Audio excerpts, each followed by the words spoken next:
so he wasn't back in position. Sorry, I got distracted. Squirrel.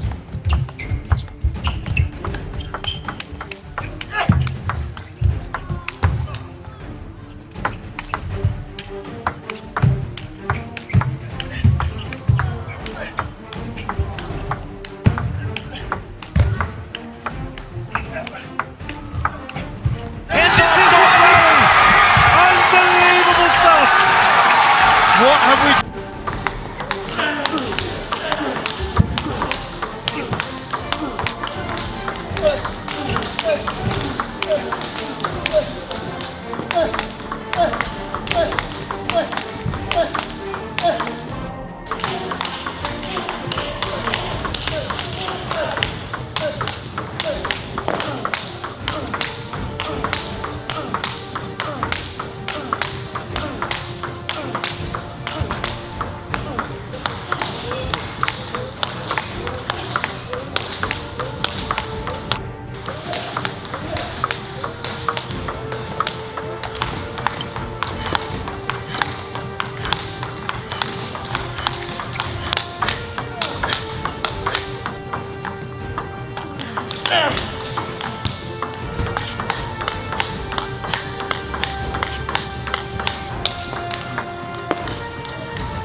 觉得第一场自己做的还是不够好吧。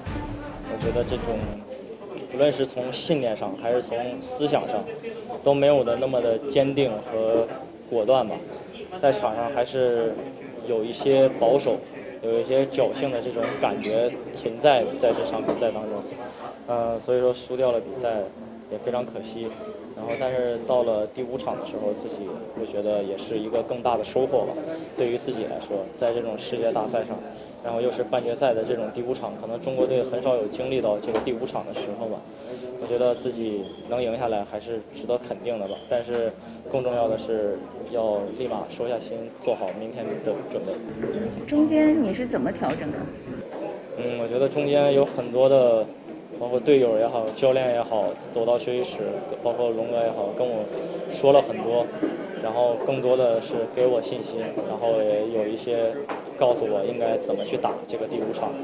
我觉得怎么去更合理的去打这个比赛吧。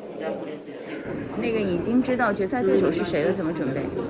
我觉得首先还是要吸取今天的这种教训吧。我觉得我们一定要对对手的这种困难准备做得更充分一些。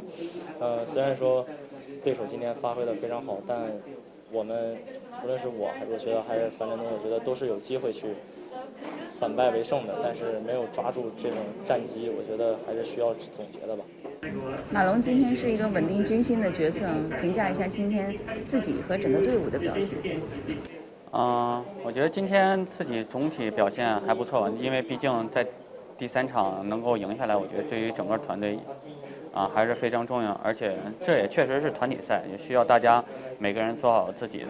其实赛前自己也做好自己输掉的准备，因为就算我觉得自己输掉，我身边这2位队友也会凑齐3分，所以我是做好这样的一个心理建设。当然在场上肯定会遇到各种各样的问题，但庆幸今天在第1局输完以后，后面的3局我觉得自己还是及时的调整了吧。因为也知道也是同样的问题，你知道对手是谁了，决赛的对手是谁了，怎么准备呢？我觉得无论是德国队还是我们队，今天都经历了一场3-2艰苦的这种胜利，所以我相信明天我们也都是会做好这样的准备。而且这次整个德国队这种整体这种配备还是非常年轻，在场上也整体上也比较平均，所以说我们也会做好这样困难准备，也是做好像今天一样打满第5场这样准备吧。樊振东，因为今天2场比赛啊，就是其实前面的对手可能稍微都没有那么强，但是今天上来这一场非常强硬的对抗，你总结一下。我觉得首先打到半决赛了，首先双方状态肯定都非常好，然后再一个也是到最后水平肯定也会非常接近嘛，所以我觉得今天首先自己其实打这个位置也是做好了打2场的准备，然后但是从第1场来说，我觉得总体还是能够去在场上去控制住这个局面吧，包括建立一些优势。我觉得中间也遇到一些困难，但总体来说还是相对会有一些优势吧，我觉得。然后第2场其实整个局面我觉得2-1领先，自己上去的时候还是比较正常的，我觉得。但是确实我觉得上去以后整个比赛的这种节奏，包括自己在场上的这种技战术的选择，我觉得或多或少还是进入了对手的这种节奏吧。所以到后面其实感觉会被，也不能说不是就是被压制的会有一些不舒服，包括很多这种关键的点自己也没有把握好，所以第2场输掉了比赛。但庆幸的是今天我们队伍还是赢了吧，还是能够去闯过这一关的。而且我觉得今天团队的凝聚力很强啊，怎么准备决赛呢？其实每一场球大家都会说要准备好第5场，包括每一场也要准备到第5局。其实我觉得就是互相信任，但不是互相依赖吧。包括明天的比赛，我也相信今天的比赛不管输赢，我觉得相信都已经过去了。然后面对明天更重要的决赛，我相信每个上场队员都会拿出自己更好的